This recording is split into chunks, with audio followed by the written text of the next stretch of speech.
Eu estou aqui só para ser verdadeiramente útil. Eu estou aqui para representar aquele que me enviou. Eu não tenho que me preocupar com o que dizer ou o que fazer, porque aquele que me enviou me dirigirá. Eu estou contente em estar aonde quer que Ele deseje, sabendo que Ele vai comigo. Eu serei curada na medida em que eu permitir que Ele me ensine a curar. A percepção inocente, o erro e o ego. A capacidade de perceber fez com que o corpo fosse possível, porque tens que perceber alguma coisa e com alguma coisa. É por essa razão que a percepção envolve um câmbio ou tradução que o conhecimento não necessita. A função interpretativa da percepção, uma forma distorcida de criação, então te permite interpretar o corpo como tu mesmo, numa tentativa de escapar do conflito induzido por ti. O espírito que conhece não poderia ser reconciliado com essa perda de poder porque é incapaz de escuridão. E isso faz com que o espírito seja quase inacessível à mente e inteiramente inacessível ao corpo. Daí em diante, o espírito é percebido como uma ameaça, porque a luz abola a escuridão, meramente te mostrando que ela não existe. A verdade vai sempre vencer o erro deste modo. Isso não pode ser um processo ativo de correção, porque, como já enfatizei, o conhecimento não faz nada. Pode ser percebido como um atacante, mas não pode atacar. O que tu percebes como ataque é o teu próprio reconhecimento vago de que o conhecimento sempre pode ser lembrado, nunca tendo sido destruído. A capacidade de perceber fez com que o corpo fosse possível, porque tens que perceber alguma coisa e com alguma coisa. É por essa razão que a percepção envolve um câmbio ou tradução que o conhecimento não necessita. A função interpretativa da percepção, uma forma distorcida de criação, então te permite interpretar o corpo como tu mesmo, numa tentativa de escapar do conflito induzido por ti. A percepção, ela tornou possível perceber o corpo e tornou possível perceber o corpo como tu mesmo. Então, eu percebo o meu corpo como sendo eu. E esse é o conflito, porque eu percebendo o corpo, eu percebo alguma coisa. Para perceber alguma coisa, eu tenho que perceber como alguma coisa. Então, esse mecanismo de percepção torna possível perceber o corpo. Vejam, como que eu posso perceber o corpo? Pela visão, pelo tato, pelo olfato, pelo paladar e tato, olfato, paladar, audição e tato. Se eu não tiver nenhum desses sentidos que formam a percepção, eu não percebo o corpo. Logo, não vou conseguir perceber o corpo como sendo eu. O conhecimento, ele não necessita dos mecanismos da percepção. E o conflito que existe é entre o que percebemos e com o que percebemos e com o que não necessita de percepção, que é o conhecimento. Então, vamos fortalecer bem essa compreensão aqui. A percepção, que são os 5 sentidos, torna possível perceber o corpo. Uma vez percebido o corpo, torna possível perceber o corpo como sendo eu, um corpo. Se eu não tiver os 5 sentidos, eu não posso perceber, porque eu não tenho com o que perceber e não terei o que perceber. Se eu não tiver a audição, a visão, o tato, o paladar e o olfato, eu não percebo corpos, não percebo nada. E não posso me perceber como corpo. Então, se nós prestarmos bastante atenção aqui, nós vamos compreender o que está escrito, de que a percepção torna possível perceber o corpo, e uma vez que possamos perceber o corpo, podemos perceber o corpo como sendo nós mesmos. E isso nos separa do espírito. Porque o espírito é conhecimento e não precisa dos mecanismos, de nenhum mecanismo de percepção. E a percepção também é interpretativa. Então ela vai interpretar tudo que percebe.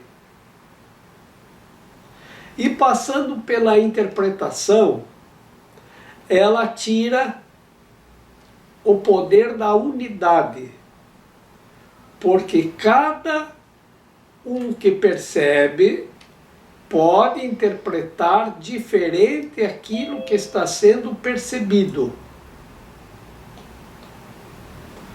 Porque a coisa com que percebe não é igual ao que é percebido pelo outro. Assim, cada um pode perceber diferente e pode interpretar de formas diferentes e diversas o que é percebido. E esse é o grande conflito. Porque nós temos o conhecimento e temos a percepção. Somos o conhecimento. E nos separamos do conhecimento e passamos a perceber. Então vamos falar da chuva novamente. Eu percebo a chuva, mas eu não conheço a chuva. Então veja o que nós abrimos mão quando nós passamos a utilizar somente a nossa percepção como meio de comunicação e interação com tudo. Contudo, o pouco que nos cerca, porque a percepção é muito limitada. Então nós comunicamos com tudo ou muito pouco que nos cerca. E o conhecimento está em comunicação com o todo, com o pleno. O conhecimento é o que integra o atributo de Deus. Onipresença, onipotência e onisciência. Sem limites. A percepção é visão, tato, olfato, paladar e audição. Tudo muito limitado. É limitado ao mínimo. O nosso limite de alcance é muito pequeno. Então nós tentamos estender o limite usando tecnologia, porque perdemos o poder do conhecimento. Então nós tentamos substituir o conhecimento por tecnologia para podermos ampliar a nossa percepção.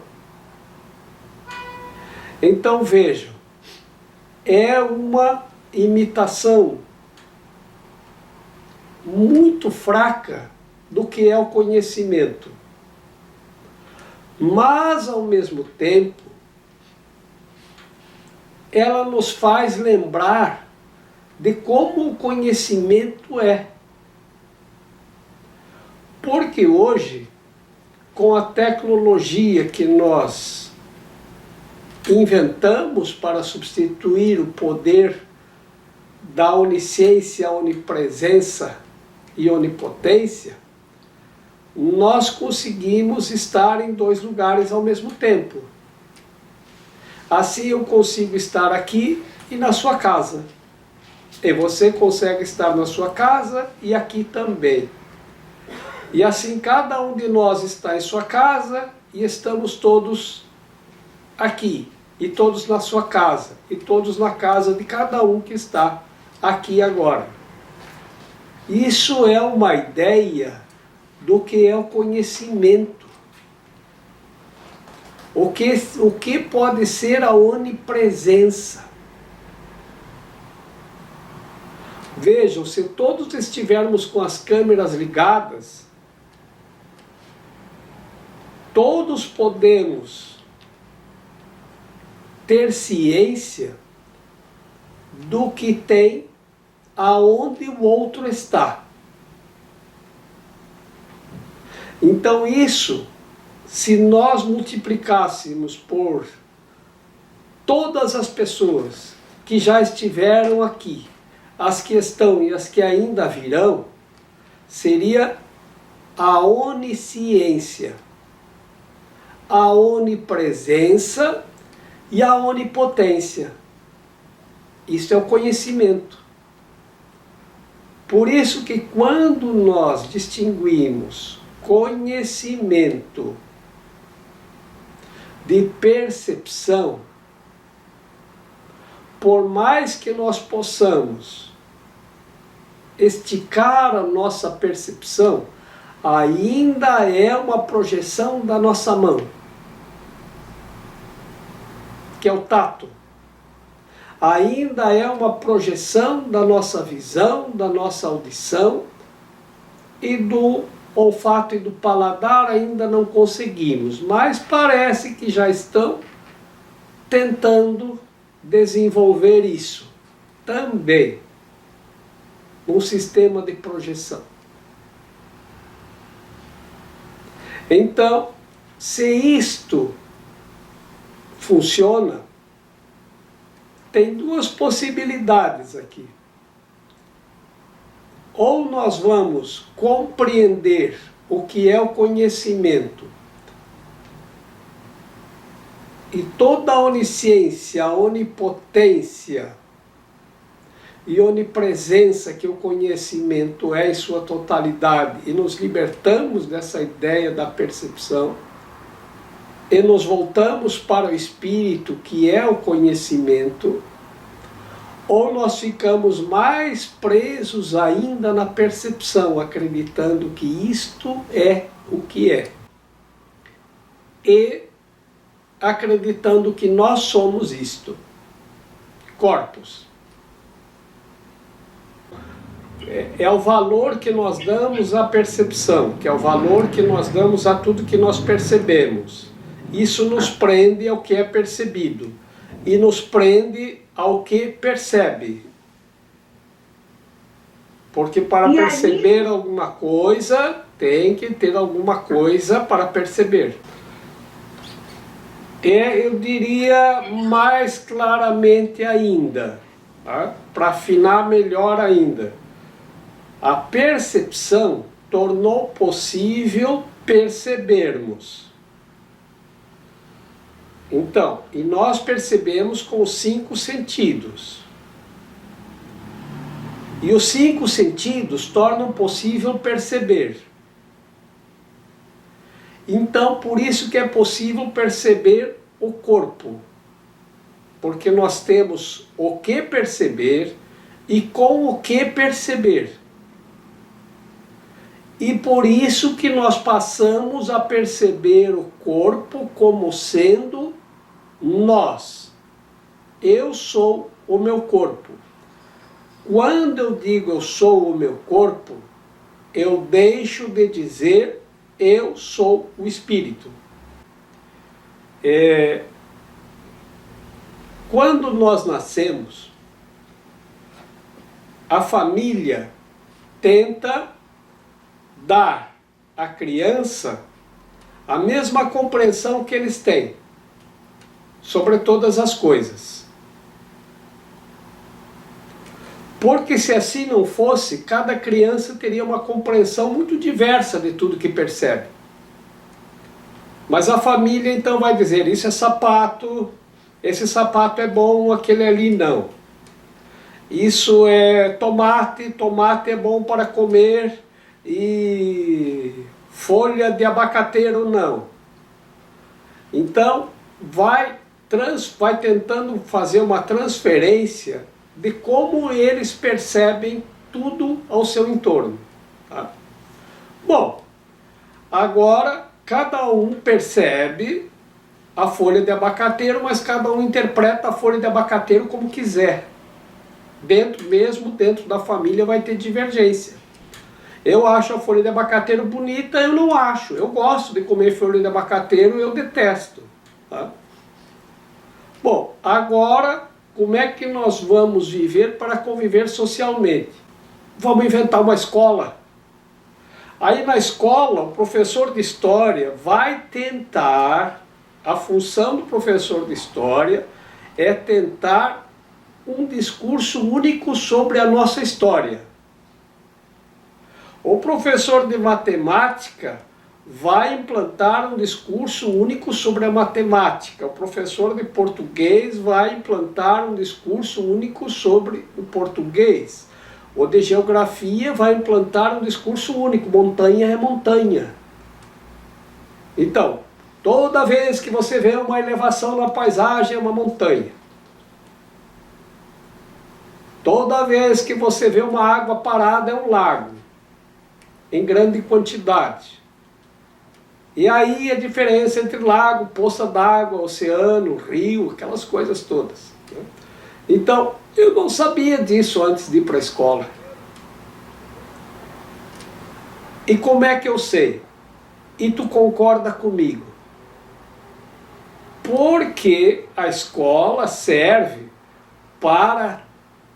é uma tentativa de unificar a percepção. Mesmo assim, nós não conseguimos. Por quê? Porque se tivéssemos conseguido unificar a percepção num nível mais... como vou dizer, num nível global, não teria conflito com nada, ninguém teria conflitos. Todo mundo ia concordar com a mesma coisa. E não tem concordância. Por mais que as escolas tentem buscar uma concordância, uma unanimidade, não tem. Porque cada um percebe de forma diferente. Então, vocês vejam que as pessoas criaram então o sistema de democracia, um sistema de Estado onde todos podem dar a sua compreensão sobre aquilo que percebem. Essa é a maior confusão possível. Porque mesmo a mesma coisa, cada indivíduo vai perceber de modo diferente. Então formaram partidos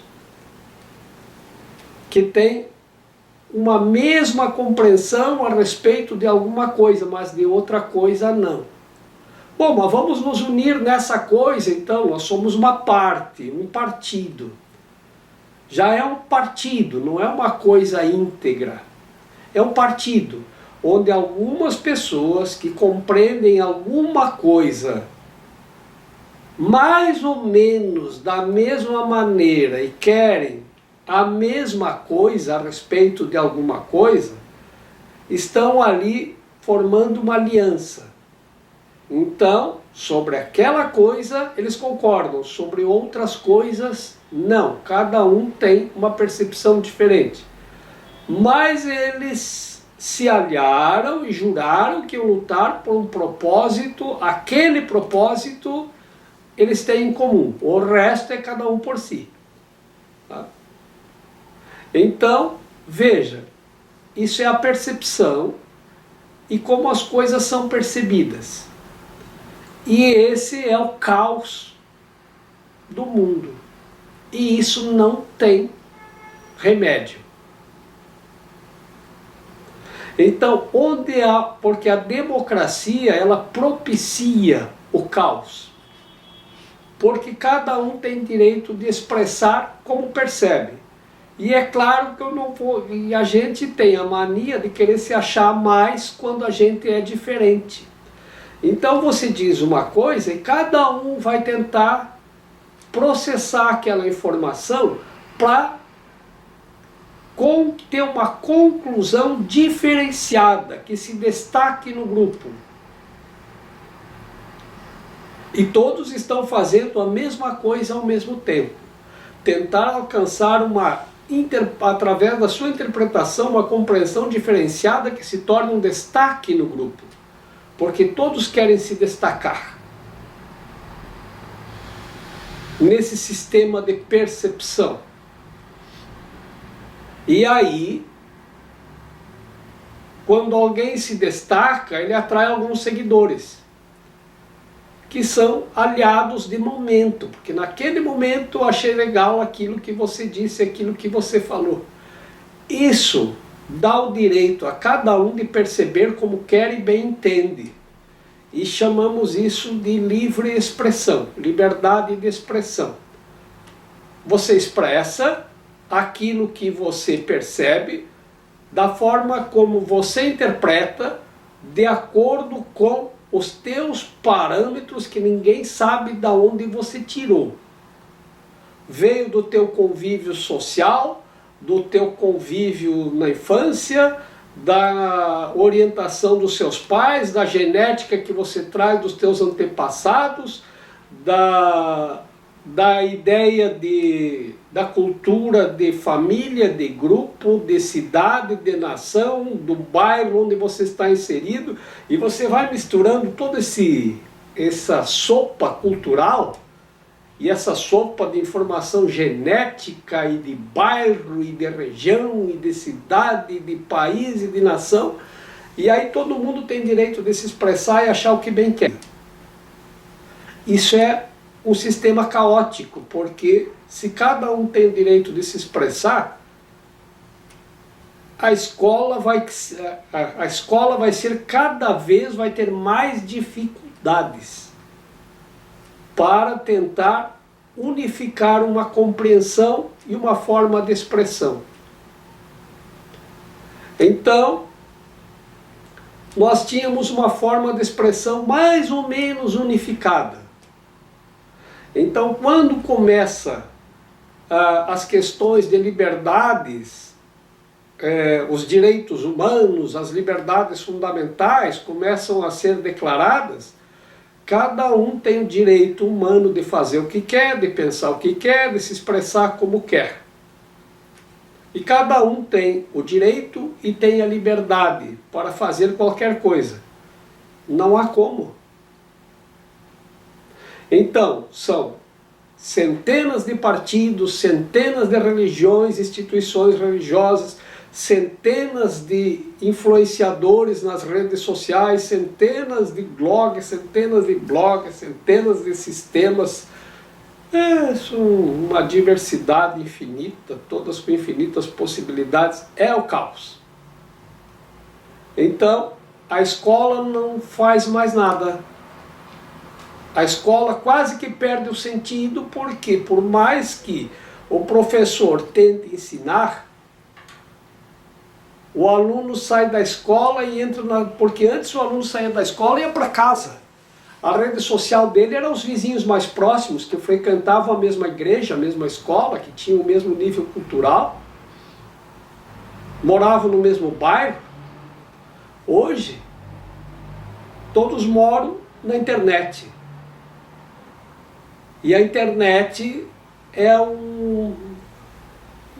uma sopa cultural de todos os ingredientes possíveis, e anticulturais mais ainda.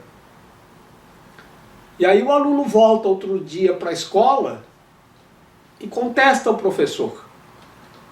Mas eu vi num lugar que é diferente, mas lá não sei aonde, eu não sei o quê, mas não sei o quê, não sei aonde, eu não sei o quê. Os médicos estão apavorados, porque a pessoa sente uma dor no joelho, ele vai primeiro na internet. Aí ele vê todos os remédios, vê o que tem que pode ser dado para aquilo, tudo, os possíveis diagnósticos, o possível que é, o possível que não é. Ele não vai no médico para consultar, ele vai lá para contestar tudo que o médico disser. E se o médico der uma receita, ele já vai dizer isso não, porque isso tem o efeito colateral tal e tal e tal e tal e tal e tal e tal e tal e tal. Ah, então vai se consultar na internet. E as escolas também estão em um processo de o que nós vamos fazer e ninguém sabe o que. Então, isso é a ideia da percepção. Que a percepção é uma coisa caótica, porque cada um pode perceber como está sujeito à interpretação, cada um pode interpretar. E o conhecimento não precisa desses mecanismos de percepção e não está sujeito à interpretação, porque o conhecimento é aquilo que é e pronto. Não tem nada em lugar nenhum que discorde daquilo. Então, se não há discordância, é total, é pleno, imutável e eterno, você tem poder. Isso é onipotência. E como todas as mentes estão conectadas e unidas na mesma frequência, assim como nós estamos aqui em reunião pelo Zoom, todos somos um, aqui, no nível do espírito todos somos um, e aqui todos somos Zoom. A gente aqui faz uns trocadilhos também. Eu tinha um amigo que morava em Paquetá e se mudou para Florianópolis. É um trocadilho ou não é? É. Não, não é. É um trocadilha.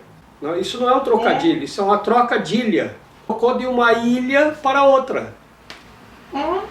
É a ilha de Paquetá e mudou para Florianópolis. É uma trocadilha. O interessante aqui é que ele nos dá, isso é uma propaganda do que é o conhecimento e a troca que nós fizemos, deixando o conhecimento para fazermos tudo com a percepção.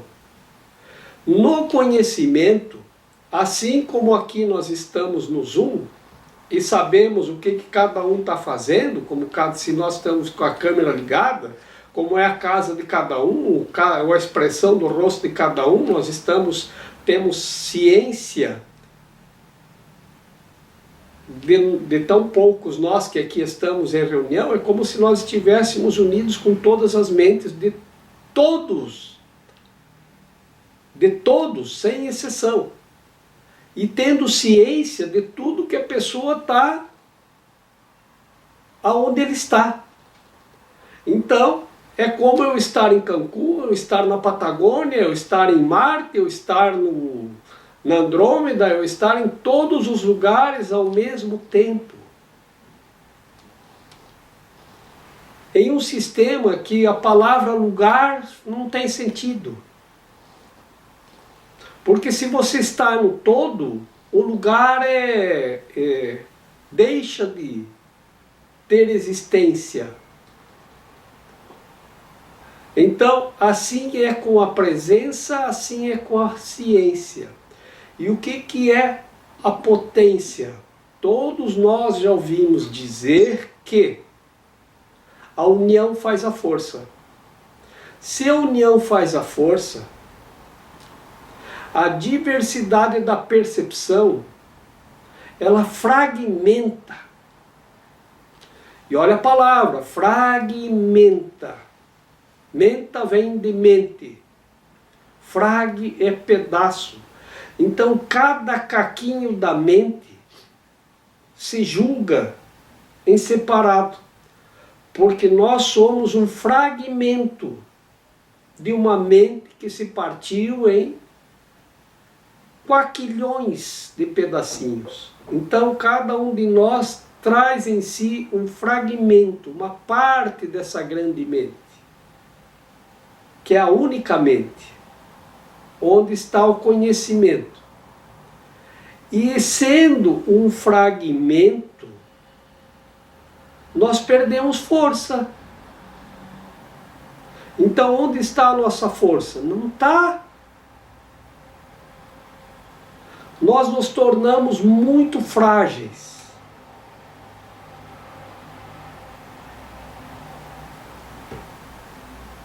Sou como um cristal bonito que se quebra quando cai. Como um castelo de areia nas ondas do mar. Nuvem passageira. Sou a nuvem passageira que com o vento se vai. É essa. Sou nada. Sou um grão de areia aos pés de Krishna, como dizem os hinduístas. Sou nada. Quando, utilizando a percepção, eu percebo o corpo e percebo o corpo como sendo eu. Eu sou um corpo. Pronto, é aí que nós paramos. E é isso que nós devemos deixar, de nos perceber como corpo. E aí você vai saber como a chuva é, e uma vez você sabendo como a chuva é, você vai sentir-se a chuva. E aí você pode dizer, eu conheço o que a chuva é.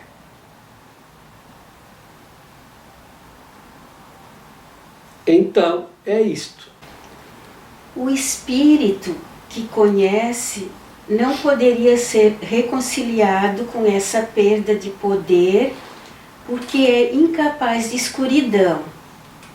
Isso faz com que o espírito seja quase inacessível à mente, inteiramente inacessível ao corpo. Daí em diante, o espírito é percebido como uma ameaça, porque a luz abole a escuridão meramente te mostrando que ela não existe.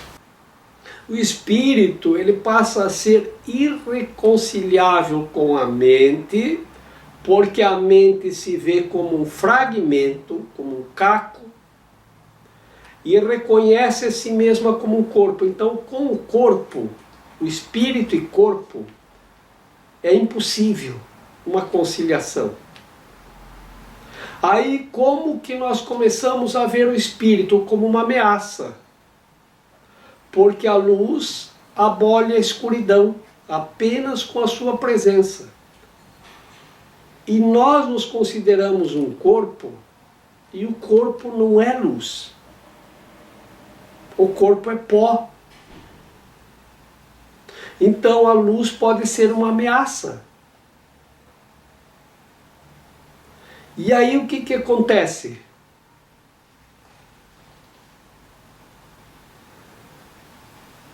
Alguém me disse outro dia que estava na Espanha e que ela se espantou, quase digo, ela se espanhou, de tanto que se espantou na Espanha, ou se espanhou na espanta, com a quase agressividade que ela encontrou em muitas pessoas contra a religião.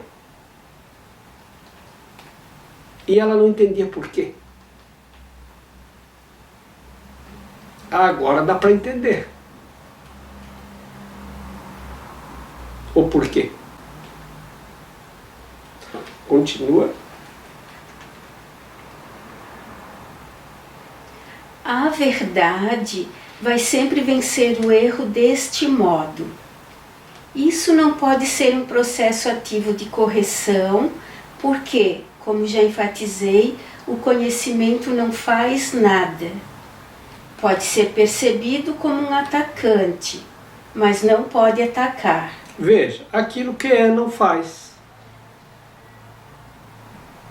Nós já ouvimos dizer que uma mentira, ela deve ser repetida milhares de vezes e incessantemente, e tem que ser propagada incessantemente, sem parar, o tempo todo. A verdade não. Então fazer a repetição da mentira é para você dar sustentação diária a ela. A verdade não. O conhecimento é a verdade. O conhecimento não faz nada. Nós é que fazemos em defesa daquilo que nós percebemos como sendo nós mesmos. Todos voltarão sem exceção. Todos querem voltar sem exceção. O medo é de perder aquilo que nós acreditamos que nós somos. O que tu percebes como ataque é o teu próprio reconhecimento vago de que o conhecimento sempre pode ser lembrado, nunca tendo sido destruído.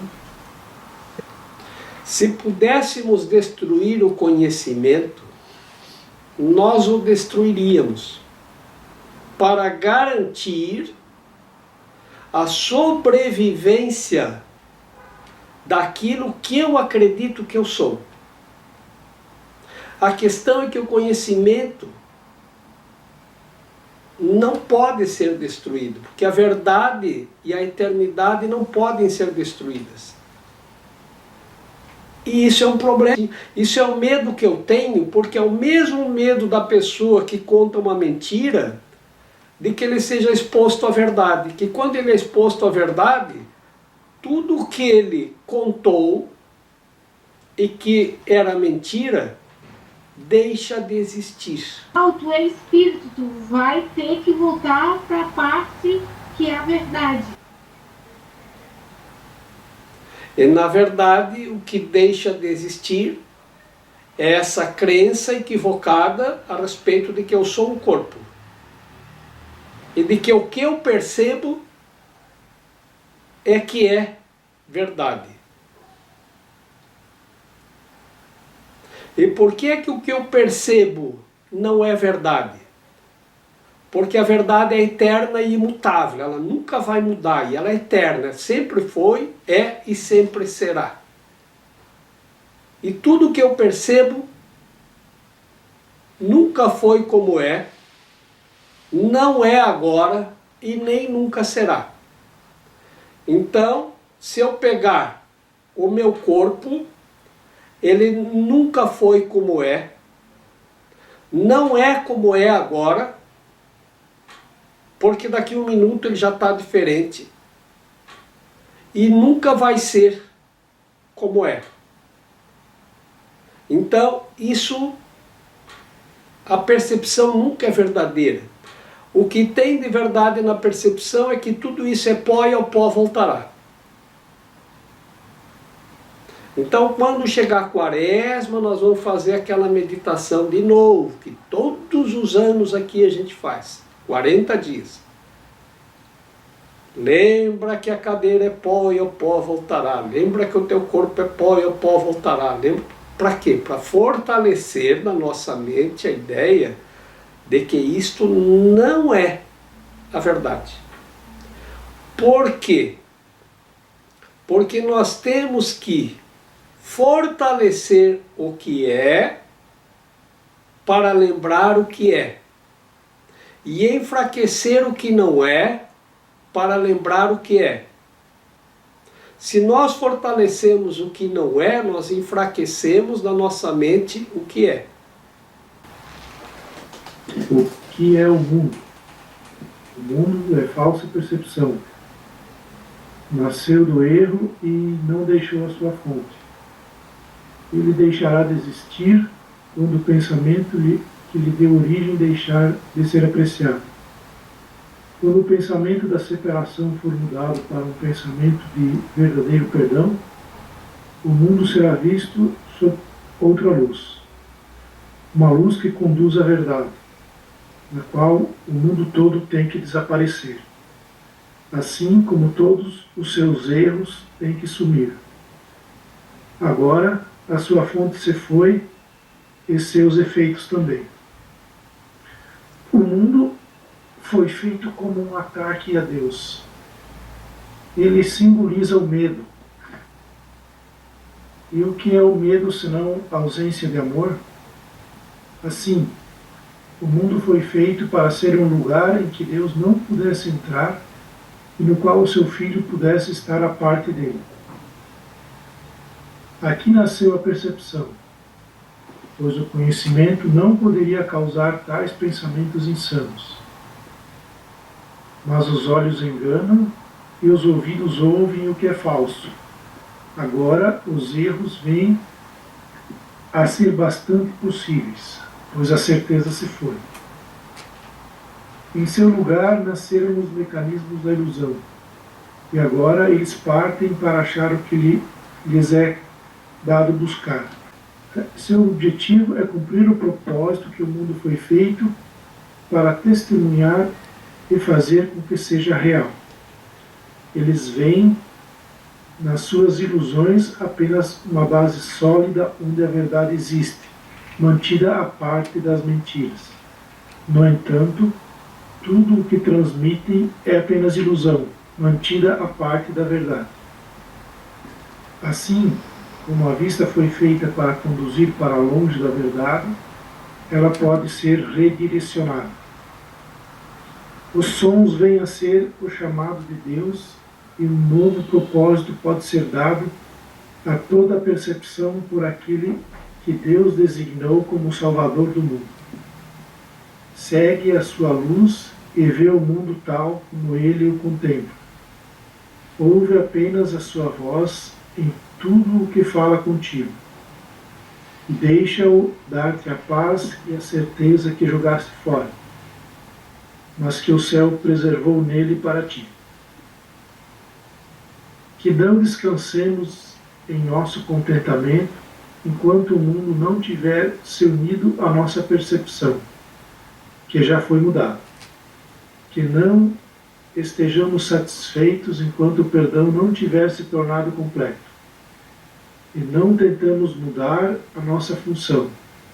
Temos que salvar o mundo, pois nós, que o fizemos, temos que contemplá-lo através dos olhos de Cristo, para que o que foi feito para morrer possa ser restituído à vida que dura para sempre. Mestre, deixa eu te falar. Eu estava querendo falar, assim que eu estou pensando,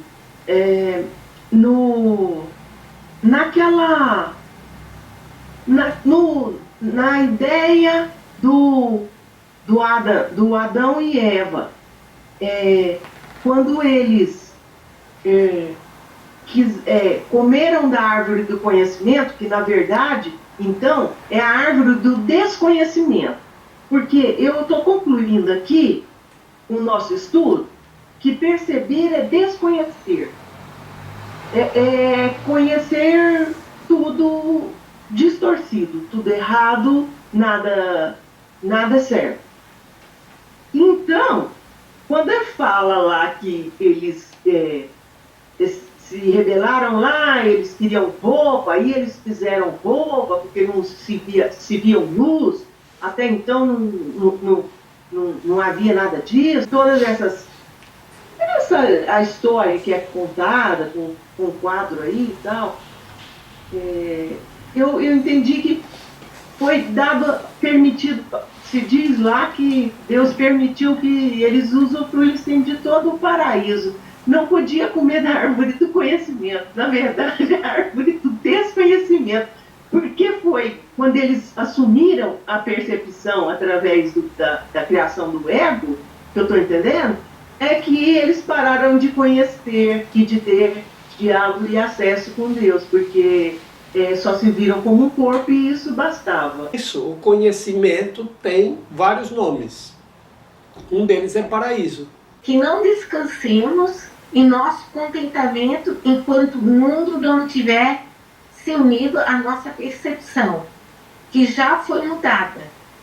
Que não estamos satisfeitos enquanto o perdão não tiver se tornado completo.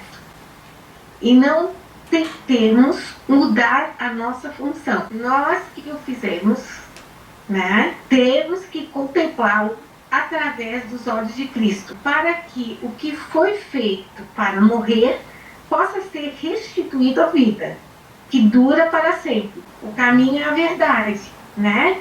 Então, o retorno a essa verdade nos dá a vida eterna. A verdade é a vida eterna. É o conhecimento, é o paraíso, é o céu, é o nirvana. O mundo é o mundo que você inventou para você. Não é o do outro. Não é a Índia, o Jabutão, o Jaquerequistão. O Butão está mais salvo do que nós já. O Jarequistão do Burulululão. Não. Não é o cara que está morando lá do outro lado do planeta, nem quem está indo para a Lua, não. É o teu mundo. Quando ele fala o mundo, é o mundo que você inventou para você. Tá? O mundo como tu percebe, que é diferente do mundo como o outro percebe. Tu tem que salvar o teu. Salva a tua alma, salva o teu mundo. Só isso. E salvar o mundo, quando você salva o mundo em ti, toda a tua compreensão a respeito do mundo muda, porque muda a tua percepção. Então, você passa a ver Deus em tudo que existe. Tá? E aí pronto, quando você passa a ver Deus em tudo, você se une a Deus e a tudo e a todos. Esse é o nirvana. Mas para isso, você tem que fazer a expiação. Então expia para esse mundo que você fez e que você acredita nele e começa a desfazer. Até que não sobre nada de nada. Nada de nada. Não, isso é aquilo que foi feito para morrer. Isso é aquilo que foi feito para morrer. Isso é o que tu acredita agora. Isso é o que o mundo acredita. Por isso que ele diz que quando você restaura o teu mundo, que você desfaz todas as tuas crenças, até que nas tuas crenças não sobre nada de nada, do mundo que você inventou para si mesma, tá? Aí, então, nem o bem, nem o mal, nem o bem que te fizeram, nem o mal que te fizeram, porque isso é nada e não significa nada. Né? E tu pega as tuas lembranças e usa para fazer fogo. Como disse o Santo Agostinho, que ele escreveu um livro de 1.300 páginas, casualmente é mais ou menos o tanto de página que tem o nosso livro. E lá no fim ele escreveu, isso é palha. E no fim ele escreveu, isto é palha. Para que servia a palha? Para o fogo, para fazer fogo. A gente usava palha de milho seca para acender o fogo. Quando a gente fazia fogo de lenha no fogão a lenha. A gente sempre tinha um monte de palha que era para acender, dá para fazer cigarro também. Né? As pessoas usavam para enrolar o fumo, para acender o cigarro, para acender o fumo, fazia cigarro de palha também. Assim como fazia o fogo, acendia com a palha. Então, aí você pega todas as tuas lembranças e usa para fazer fogo, põe no fogo também, para não sobrar nada de nada. Isso é o trabalho da expiação. Na verdade não tem que sobrar nenhuma crença mesmo. Então o que os indianos fazem com os corpos? Eles pegam os corpos, depois, né, que o corpo volta com o corpo, né, que se transforma, põe lá na fogueira, na pira, ao ar livre, e bota o corpinho lá para queimar com lenha. Até que vire tudo cinza. Mas e depois joga no que... rio Ganges. Mas daria para dizer que o corpo é o menos trabalhoso, né? As crenças mentais. Sim. As crenças que a gente tem são os mais trabalhosos, né? Mas o corpo é um instrumento de aprendizado. Sim. Então você usa o corpo como laboratório, como instrumento de aprendizado. Então o que tu faz com ele? Põe na fogueira, quando tudo terminou, você põe ele na fogueira e taca fogo, até virar tudo cinza. Enquanto tiver um pedacinho de osso lá ainda, o cara lá do crematório não está satisfeito, ele tem que virar tudo cinza. Aí ele pega toda aquela cinza, e os crematórios são a margem do rio Ganges, tá? E aí joga no rio, para dispersar a cinza totalmente, para que não sobre nada de nada. E todas as tuas lembranças, usa elas para bota tudo no fogo, e aí você vai declarar o teu amor a Deus e ao irmão. Porque aí vai sobrar o amor. Para comentar ali o do Gênesis, que também acho que fala que é a árvore da ciência do bem e do mal, né? Então ali já tem a dualidade, né? já sai da unidade. Acho que essa é uma questão para ser vista. Já vai ter passado, futuro, e vai sair do instante, do agora. Né? Isso, tu sai do conhecimento, porque daí tu divide. Divide a mente e ela vai cada vez se fragmentando mais, cada vez mais. A nossa mente, em vez de nós unificarmos ela, nós estamos cada vez fragmentando mais. O espírito reinterpreta tudo a nosso favor. Essa ideia de salvar o mundo é salvar o outro, isso é uma distorção que nunca vai conseguir obter resultado. Tá?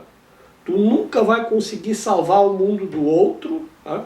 E você deixa de sair nessa distorção, que é uma distração, você deixa de salvar o teu. Tá?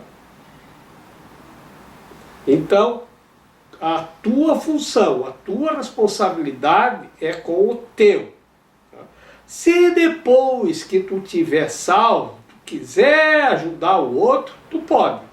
Antes disso, nem há como.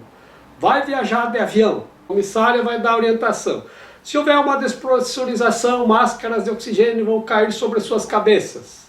É como a bênção do céu cairá sobre sua cabeça. Tá? Se houver uma descompensação no mundo, curso em milagres cairão sobre sua cabeça. Esse é o nosso avião aqui, tá? Use primeiro para si mesmo o curso em milagres. Depois que você tiver aprendido bem ele, aí tu pode se virar e ajudar outra pessoa, para outra pessoa também. Tá? No avião, lá daqueles que viajam os corpos, né? Eles dizem, máscaras de oxigênio cairão sobre suas cabeças, use primeiro a sua, depois tu pensa em auxiliar quem está por perto do seu lado. No nosso avião é assim, se houver um conflito contigo, cursos em milagres cairão sobre vossas cabeças. Use primeiro para si, depois para salvar o seu próprio mundo. Depois tu pensa se tu vai poder ajudar o outro a salvar o mundo dele ou não. Primeiro tu.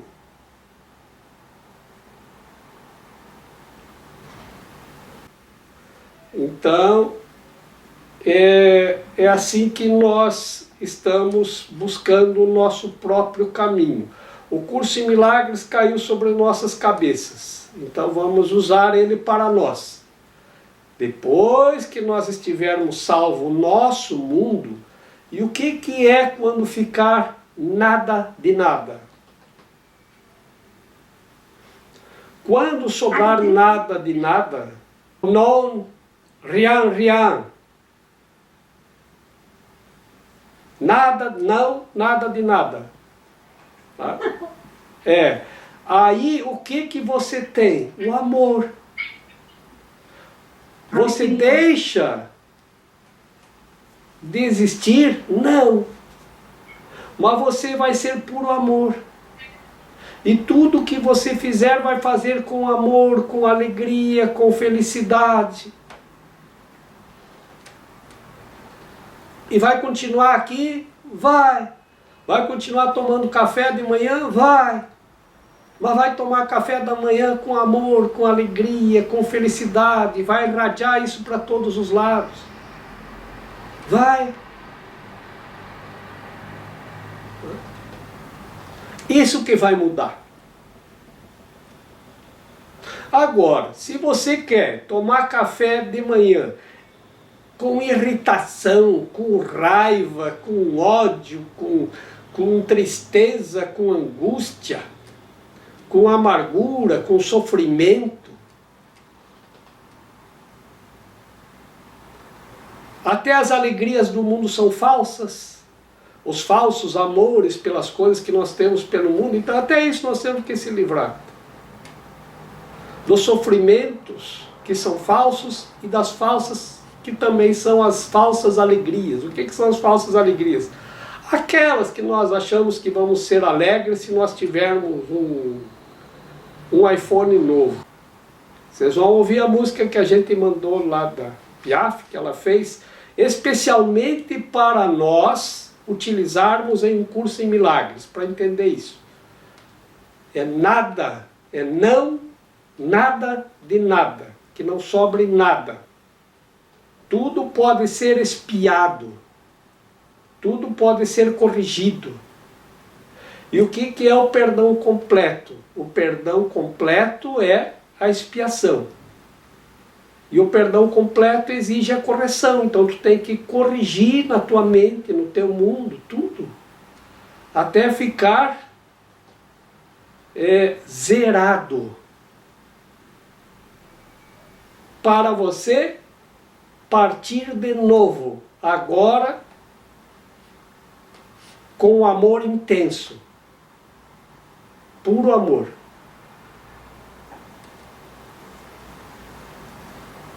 Toda a tua crença tem que ficar no zero, zero. Zera tudo. É muito, muito, muito. Olha, isso é uma proposta que é uma motivação imensa para nós continuarmos com esse curso. Porque não importa o que está acontecendo, eu sou alegre, sou feliz, estou em paz. Tomo café com amor, saio com amor. Tudo que eu faço, faço com amor, lavo a louça com amor. Tudo. Com amor, com alegria, com felicidade, é isso. Mas para isso eu tenho que zerar todos os meus amores com todos os seus temores, os sofrimentos, as amarguras, as alegrias falsas, tudo isso é nada, nada de nada. O passado, deixa que ele se vá. E ele se vai. Porque no passado que está toda a nossa encrenca. Não é agora. Então é isso que nós temos que limpar, varrer.